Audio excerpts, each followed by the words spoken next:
Que Milei bajó la inflación congelando salarios, que las tarifas aumentaron un 3900% y que el gobierno de Milei es una dictadura. Eso es lo que dicen Rodrigo Fronzo y Facundo, alias Mini Ernest, por su parecido con Néstor Kirchner, mal ahí que te comparen con él, pero bueno, fieles militantes kirchneristas y defensores del régimen de Maduro. Quédate a la 11ª edición de Desmintiendo Cucas. ¿Les suenan estos influencers kirchneristas que estuvieron viajando a Venezuela con Michelo con todo pago por el Estado? Obviamente bancando al régimen de Maduro. Bueno, llevan meses haciendo videos contra el gobierno de Milei y hoy vamos a ver varios de ellos. Bueno, arrancamos de una. Tengo el ventilador de fondo, así que bueno, si escuchan un poco de ruido es porque es imposible grabar con este nivel de calor. Llega fin de año y todos hacemos los balances del 2024. ¿Cómo fue el primer año de gobierno de Javier Milei? Indisciplinados es una cuenta de Instagram que sube videos ultra zurdos y que muy probablemente esté financiada por el Estado. El consumo se desplomó. Estamos viviendo los consumos de carne y leche más bajos de nuestra historia. Bueno, primer detalle, no importa qué gráfico de consumo de carne estés viendo vos, que se va a notar como hay una clara tendencia a la baja hace más o menos 40 años. O sea que no es que en Argentina se consumía un montón de carne, de repente llegó Milei y se consume menos. No, se viene consumiendo menos y hace un montón de tiempo. Esto está vinculado necesariamente con una crisis, es por un tema de cambio de hábitos, sinceramente no tengo ni idea, pero desde luego que es algo que se arrastra hace varias décadas. Segundo, en general el consumo cayó y esto es real, pero claro, hay que tener en cuenta que el consumo cayó porque estaba totalmente sobreestimulado durante el gobierno de Alberto Fernández. Básicamente, como Massa quería ganar las elecciones, lo que hacía era tomar todas medidas de corto plazo que le aumenten el poder adquisitivo a la gente en el cortísimo plazo, simplemente en los próximos meses, obviamente a cambio de destruir completamente la economía en el futuro. Por ejemplo, bueno, el tema de la emisión monetaria, ¿no? La cantidad de dinero que emitió totalmente desorbitada, se emitió más que durante 2020, en el corto plazo ayuda a la gente a tener más poder adquisitivo, pero luego, bueno, tenemos que padecer la inflación. Entonces, claro, con niveles tan elevados de inflación y con tanta cantidad de medidas cortoplacistas que tomó el anterior gobierno, el consumo estaba bastante alto. ¿Qué pasó? Que fue bajando la inflación, que hubo un ajuste, el consumo bajó. Pero lo que veis es que el consumo hubiese bajado siempre. Estaba sobreestimulado, más que nada por el tema de la inflación. Si vos tenés 1000 pesos en la mano y el mes que viene esos 1000 pesos van a valer, no sé, un 10% menos, o en un año van a valer un tercio porque va a haber 200% de inflación, y sí, el consumo va a aumentar. Vos vas a querer gastar el dinero lo antes posible porque conforme más tiempo pase, menos vale lo que tenés. Con respecto al año pasado, el salario cayó un 11% en términos reales y la jubilación mínima un 7%. Bueno, no sé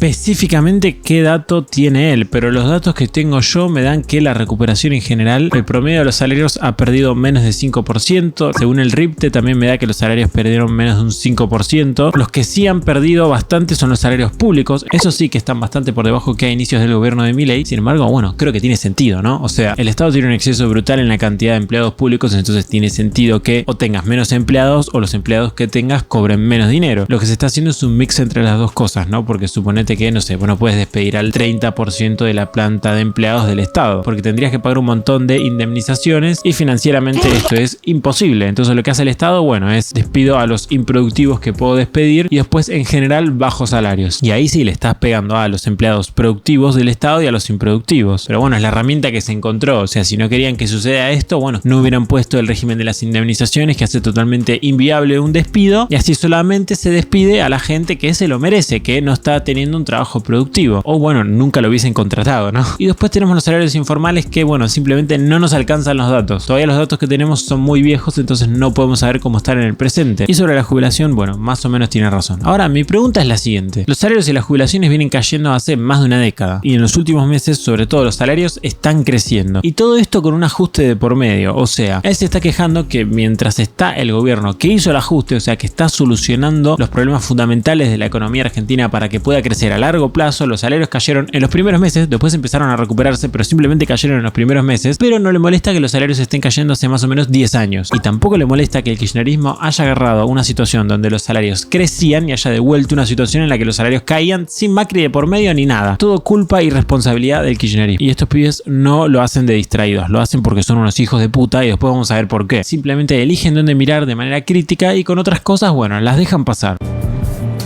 Milei dice tener superávit. primario. No, Milei dice tener superávit financiero. Y además, bueno, según la contabilidad del propio Estado, hay superávit financiero. O sea, no sé qué viene a desmentir este hombre. En todo caso, sí, está bien. Si vos contabilizás los intereses de algunas letras que está emitiendo el Estado, tal vez te dé que no haya superávit o que haya un pequeño déficit, pero no importa. O sea, pasamos de tener entre el Banco Central y el Tesoro 15 puntos de déficit. Bueno, de repente tener superávit de 1 punto o de medio punto o déficit de 0,1 sigue siendo un logro gigantesco. Y aparte, o sea, yo no puedo creer que esta gente venga a cuestionar el superávit cuando dejaron en 2023 un Estado con un déficit consolidado de 16 puntos. O sea, ¿con qué cara se vienen a quejar? No, bueno, Milei tiene superávit, pero en realidad es menos de lo que dice. Sí, bueno, pero antes había 16, ¿se entiende? ¿Podrá mantener el superávit financiero con los vencimientos de deuda de enero? Ya está, esa era la crítica. Era, sí, bueno, Milei tiene un buen logro, pero ¿lo podrá seguir manteniendo? Primero que nada, alcanzar el superávit ya es un montón, porque de nuevo, en los últimos 100 años de historia argentina, casi ningún gobierno ha tenido superávit, por lo menos durante 2-3 meses seguidos. En general, no han tenido superávit. Y aparte es como, no, bueno, el superávit de Milei peligra porque hay que pagar vencimientos de deuda. Sí, bueno, ¿y quién la tomó la deuda? Es tipo, mira, Milei resolvió un problema, pero está mal. ¿Por qué está mal? Bueno, porque capaz no es sostenible que ese problema esté resuelto. Y no es sostenible que ese problema esté resuelto porque otro hijo de puta tomó deuda. Entonces la culpa es de Milei. No sé, inexplicable. Es como si en tu casa te cerraran las cuentas sin contar el resumen de la tarjeta. Mentira, no tiene absolutamente nada que ver. Obviamente, para contabilizar el superávit de hoy, vos lo que tenés que contar son los intereses que vas devengando todos los meses, o sea, básicamente los intereses que van generando nueva deuda todos los meses, y tenés que contar, bueno, los gastos del propio mes. Bueno, tenés que contar los gastos de los próximos meses. Entonces, si tenés que pagar deuda en los próximos meses, eso va en la cuenta fiscal de los próximos meses, no va en la cuenta fiscal de este mes. O sea, quiere que hagamos la cuenta de una forma que no la hace absolutamente ningún estado en ningún lugar del planeta Tierra, solamente para decir que bueno, no, pero en realidad si contás la deuda que Milei tiene que pagar el año que viene y capaz no sostiene el superávit. Sí, y si contamos la deuda de 2026, 2027, 2028, 2021 y 2030, ahí probablemente tampoco haya superávit, pero eso se cuenta recién en 2030. El último presidente en tener 4 años de superávit gemelos fue Néstor Kirchner. Sí, mi querido amigo kirchnerista, y adivina por qué. Porque el anterior gobierno hizo un ajuste, aquello de lo que ustedes se quejan absolutamente todo el tiempo, y fue un ajuste no solo que más pequeño, o sea que resolvió menos problemas, por así decirlo, sino que hizo muchísimo más daño. O sea, básicamente fue un ajuste peor ejecutado, fue más ineficiente. O sea, tenías ciertos objetivos al momento vos de realizar el ajuste y conseguiste menos en relación al daño que hiciste. Se quejan de la devaluación que hizo Milei, que aumentó el dólar un 100%. Bueno, Duhalde lo aumentó un 200%, que fue el que hizo el ajuste antes de que asuma Néstor Kirchner. Se quejan del ajuste del gasto público de Milei, que según lo que calculo yo estará en más o menos 6 puntos del PBI por ahí. Bueno, Duhalde hizo un ajuste de magnitud similar. Sin embargo, si miramos la caída de la actividad económica que hubo durante los dos ajustes, vamos a ver que durante el de Duhalde la caída de la actividad económica fue muchísimo mayor y en el de Milei fue muchísimo menor. También durante el ajuste de Duhalde subió muchísimo más el desempleo, cayeron más los salarios y la economía tardó más en crecer. O sea, básicamente las medidas que se tomaron para que Néstor Kirchner pueda tener superávit son muchísimo peores que las que se tomaron hoy. Sin embargo, por algún motivo las de hoy están mal y las de antes estaban bien. ¿Por qué las de antes estaban bien? Bueno, porque ya les digo, él agarra y mira con un ojo crítico para un lado de la película y en el otro lado de la película, bueno, no importa, no pasa nada. Si el apellido empieza con K, está todo bien. Aparte de que de nuevo no tiene ningún mérito porque Néstor Kirchner lo heredó el superávit. No fue él el que hizo el ajuste de las cuentas públicas para que haya superávit. Además de que después los Kirchner se encargaron de destruirlo. ¿Por qué el superávit duró solamente 4 años? Bueno, porque los propios Kirchner aumentaron el gasto público y empezaron a gastar más de lo que ingresaban. O sea, quiere hacer una especie de reivindicación que no tiene ningún puto sentido, no lo entiendo. Kirchner. Mientras que para universidades, comedores, ¿Qué fue eso?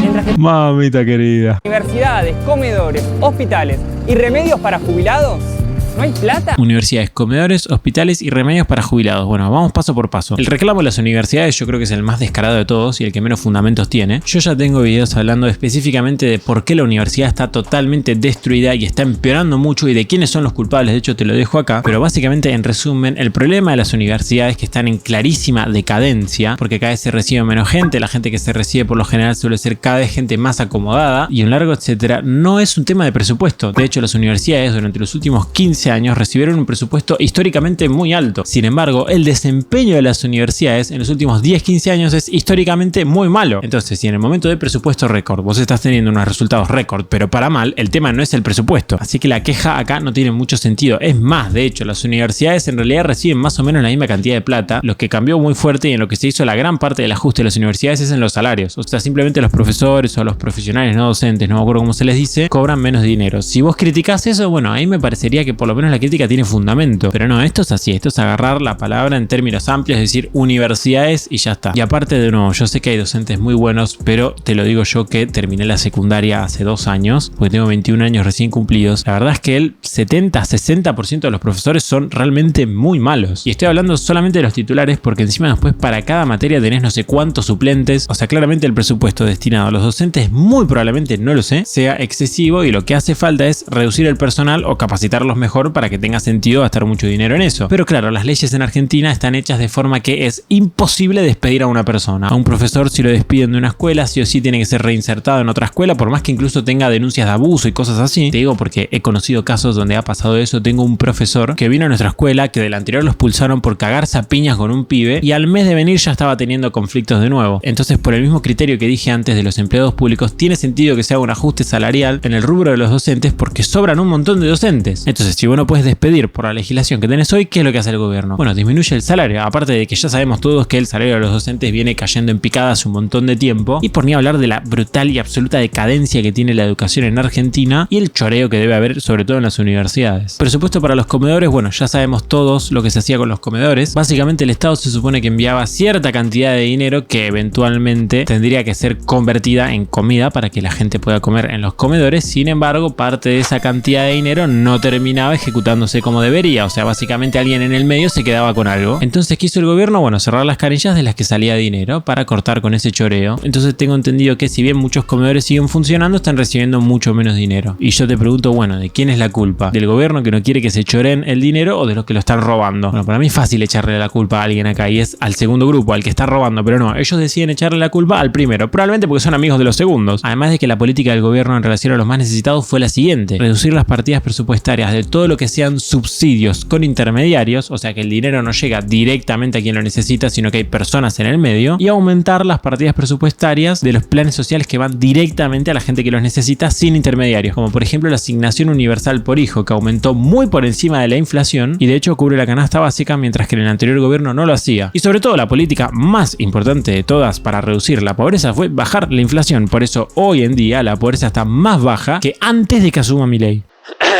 Para los hospitales no tengo mucho que decir, o sea, todos los que hayamos ido a un hospital público sabemos que están en decadencia hace por lo menos 2 décadas. Y el tema de los jubilados, tengo entendido que el PAMI sigue cubriendo los mismos remedios que antes, pero ahora te pide más trámites y más requisitos que por lo general no son difíciles de conseguir, pero se realizan de manera electrónica, y los viejos como que bueno, no se llevan muy bien con la electrónica, entonces efectivamente termina cubriendo menos remedios y a menos jubilados. Y de nuevo, o sea, lo mismo, lo mejor para que las jubilaciones se recuperen es que baje la inflación, y está bajando. Además de que el hecho de que el dólar esté barato y que se estabilice el tipo de cambio ayuda a que las jubilaciones valgan mucho en dólares. Que valgan mucho en dólares es mejor porque pueden comprar más remedios, porque los remedios están en dólares. Así que bueno, si tanto les importaban los jubilados, se hubiesen preocupado cuando dejaron jubilaciones de $80 y no como las de ahora que superan los 200. O sea, en términos de remedios tienen más poder adquisitivo. En una república como la nuestra, la división de poderes es ausente. Bueno, básicamente cuando gobernaba Alberto Fernández, con Sergio Massa, que era básicamente un presidente de facto, que nadie lo eligió, había república con división de poderes, pero ahora que está Milei, bueno, hay una monarquía, ¿no? Lo sabemos todos. Llega diciembre y baja la inflación. La pobreza por las nubes. Mentira, la pobreza está más baja que cuando subió Milei. Sí, todavía no tenemos los datos del INDEC, pero ya tenemos un montón de fuentes que nos dicen que bajó la pobreza. Y cuando salga el dato del INDEC, probablemente en los próximos meses o en las próximas semanas vamos a ver que la pobreza efectivamente bajó. Sturzenegger y Bullrich son ministros. Y además, Racing salió campeón. ¿Y cuál es la parte mala? La concha de tu madre. Esto es lo que más molesta de todo, porque yo soy hincha de Racing, a pesar de que tengo una musculosa roja. Ya no hay ninguna duda. Quiero hacer una pregunta. ¿Cómo este hijo de puta grabó adentro de la cancha de Racing esta pelotudez? Estamos para otra cosa, boludo. Por favor. Este hijo de puta está grabando ahí adentro. Se está pudriendo esta basura. Si esto no es una dictadura, ¿qué es? Y me encanta porque ellos literalmente lo dicen, o sea, no es una metáfora, realmente creen que el gobierno de Milei es una dictadura. Esto de acá no es una dictadura. Costó convencerlo, ayudó de que vengan, porque tanta noticia falsa, todo. Pero dígame la verdad, con lo que dicen en la red y la realidad, ¿quién miente? Venezuela no es como dicen las redes. ¿Ves? Aquí hay mucha paz Y un pueblo muy alegre, ¿ves? Esto tampoco es una dictadura y esto tampoco. La dictadura en realidad es esto, o sea, básicamente cuando ellos pierden. 10 de diciembre, un año de Milei. Para muchos argentinos una esperanza, para muchos otros una pesadilla. venían a combatir la casta. Pero los jueces, diputados ¿Por qué? ¿Por qué poner esos leones de fondo? Me parece muy divertido, vale, banco. a combatir la casta. Pero los jueces, diputados y senadores aumentaron el sueldo. Esto me parece increíble. ¿Saben ustedes cómo votó la totalidad totalidad de Unión por la Patria sobre el tema de los aumentos de sueldos, bueno, a favor, absolutamente todos votaron a favor. De hecho, esto de que no se estén aumentando los sueldos de varios ministros o del propio presidente, que estén congelados, que no aumenten, así como durante gran parte del año el de los diputados, nuevo, que en Argentina no pasaba. O sea, justamente si el gobierno de Milei tiene mérito en algo, es en congelar los salarios de los funcionarios públicos. Pero claro, obviamente el gobierno no es omnipotente y no puede congelar absolutamente todos los salarios. Hay salarios que van a aumentar igual y hay salarios que si no aumentas, luego esa gente se te pone en contra y es imposible gobernar. Sí, así funciona la política. ¿Querías que la política funcione distinto? Bueno, no hubieses votado peronismo hace 100 años. ¿Qué cree que te diga? O sea, te das cuenta, ¿no? A los tipos jamás le molestó los sueldos que tienen los funcionarios públicos. Ahora sí, justo ahora que gobierna Milei y que es el gobierno que mayor desempeño está teniendo en ese sentido, o sea, que menos están aumentando los sueldos, ahora les molesta. Antes no, hace literalmente un año y medio no les molestaba. Aparte de que al final del video ya te voy a contar de dónde saca el dinero esta gente, porque obviamente, como te imaginarás, no trabaja en el sector privado. Los mismos de siempre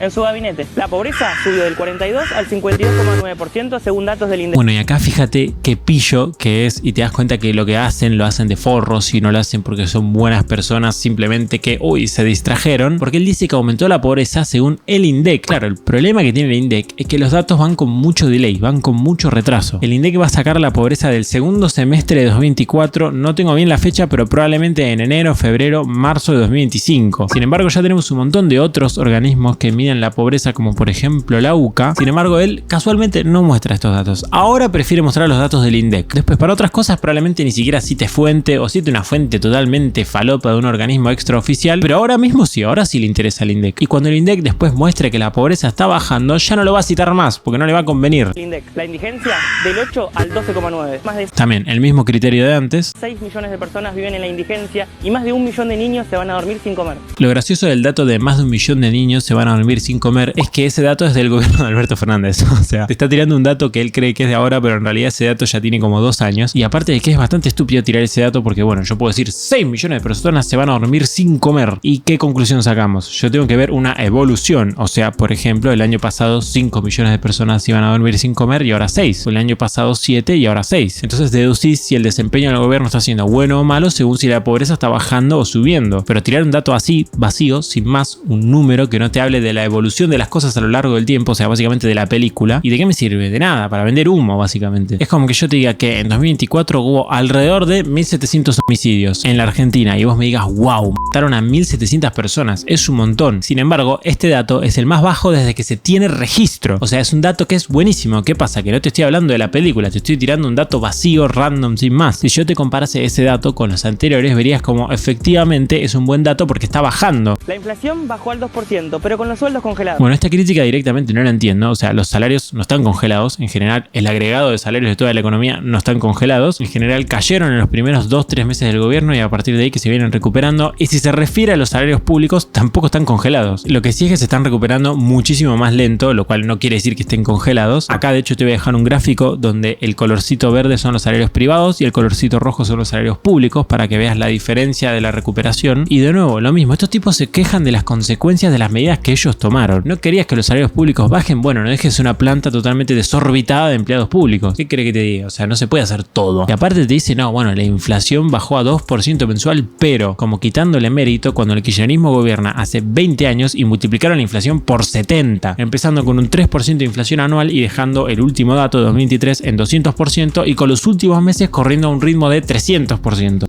Qué forma rara de bajar la inflación cuando los argentinos le alcanza cada vez menos la plata. También, mentira, eso pasó en los primeros meses, pero en los siguientes meses los salarios se estuvieron recuperando. Aparte de que de nuevo, o sea, vos para que a los argentinos les alcance la plata tenés que bajar la inflación. Entonces no hay forma de hacer que a los argentinos cada vez les alcance más la plata si vos no bajás la inflación antes. Y ninguno de los 4 gobiernos kirchneristas que tuvimos antes realizaron esto.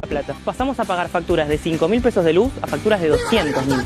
Bueno, esto también creo que es una exageración. O sea, estoy bastante seguro de que el promedio de aumento de tarifas no fue tan grande como está diciendo este hombre. Para que se den una idea, un aumento de 5.000 pesos a 200.000 significa un aumento del 3.900% o básicamente que estás pagando 40 veces más que lo que pagabas hace un año. Yo tengo entendido que las tarifas obviamente están aumentando muy por encima de la inflación, pero no se están multiplicando por 40. Decime vos en los comentarios cuánto estás pagando de tarifas, si 40 veces más que hace un año o menos de 40 veces más. Planes sociales y la asignación universal por hijo aumentaron un 105%.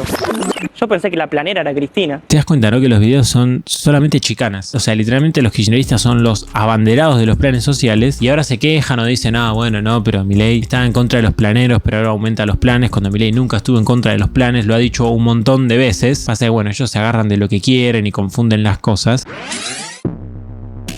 Y en un país sin cultura, con una educación y una salud para pocos, estigmatizando y persiguiendo periodistas y militantes opositores.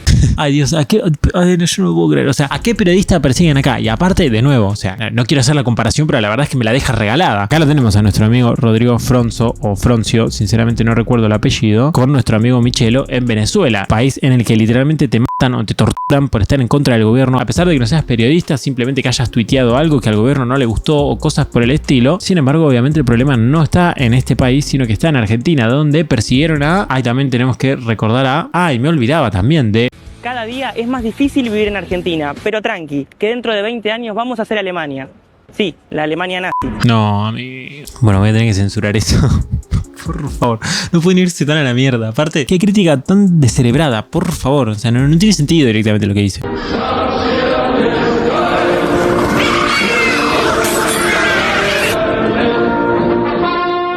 Bueno, no le cuenten a este muchacho en qué líder europeo se inspiró Perón, porque se le va a zafar un tornillo. Bueno, y ahora quiero ir a la parte en la que tal vez ya muchos lo saben, pero muchos otros no. Y es que estos pibes no son para nada inocentes. Y desde luego que saben lo que hacen, saben por qué critican, a quién critican y tienen intereses detrás de esto. Miren, acá está el mini Néstor y el mini Nicolás y Rodi Fronzo.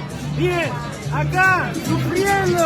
El régimen nos obliga a rumbear con el pueblo de Venezuela. Literalmente estar en Venezuela, esto fue, si no me equivoco, muy cerca de la asunción de Maduro o después de la asunción de Maduro o un poco antes, la verdad no lo recuerdo. País en el que, bueno, gobierna una dictadura que ya sabemos las cosas que hace. Hay un video muy bueno de Tipito Enojado hablando sobre este tema, lo recomiendo un montón, probablemente lo deje en la descripción si me acuerdo, pero yo simplemente quería centrarme en esto. Los padres de Mini Néstor son empleados públicos del Banco Nación y de la Dirección General de Cultura de la provincia de Buenos Aires, o sea, empleado de Kicillof, lo que quiere decir que es una familia de ñoquis. Y Rodrigo Fronzo figura en la planta de Aerolíneas Argentinas, al igual que su padre. Díganme, ¿qué carajo tiene que ver este pibe de acá con Aerolíneas Argentinas? ¿Qué le puede aportar a esta empresa? Ahora entienden, ¿no? Por qué a esta empresa y en general a todas las empresas públicas les va como el orto, porque tienen a pelotudos como este en la planta, generándoles un costo totalmente desproporcionado, que encima, convengamos que probablemente esta gente no viva con salarios tranqui, sino que cobren un salario más bien alto, ¿no? Porque podemos ver, por ejemplo, que tal vez ustedes acá no lo ven muy bien, pero tiene una calidad increíble. O sea, esto se ve muy bien. Estoy agrandando mucho la imagen y aún así tiene bastante definición. Se ve mejor que mis videos. Tampoco. Sucede que Milei volvió a prorrogar no el presupuesto del año pasado, sino el del 2023. A pesar de que encima está iluminado como el orto el lugar en el que está. Y bueno, después a la chica número 2 ya la criticamos en un video. Y a la chica número 3 y a las otras dos chicas de ahí probablemente les toque la crítica en algún momento. Así que bueno, ya saben, el gobierno de Milei es una dictadura y el gobierno de Venezuela en el que desaparecen, torturan y matan personas, no. Eso es el kirchnerismo, así que acordate en 2025 cuando haya que ir a votar qué tipo de basuras son. Muchas gracias a todos los miembros que hacen posible este video. Te dejo acá la crítica que le hicimos a una de las chicas que aparecía ahí en la foto que te acabo de mostrar. De hecho es el primer Desmintiendo Cucas, así que es un capítulo que es muy querido por mí y que le dio vida a esta serie que está siendo muy exitosa. Vos también puedes sumarte a los miembros, también a quienes me donan por Cafecito, por Patreon o por Mercado Pago y vas a aparecer en los próximos saludos. Muchas gracias a los miembros de YouTube por ayudarme a hacer esto posible. Si vos querés videos exclusivos o entrar al grupo de WhatsApp, no te olvides de sumarte. Y como siempre, muchísimas gracias.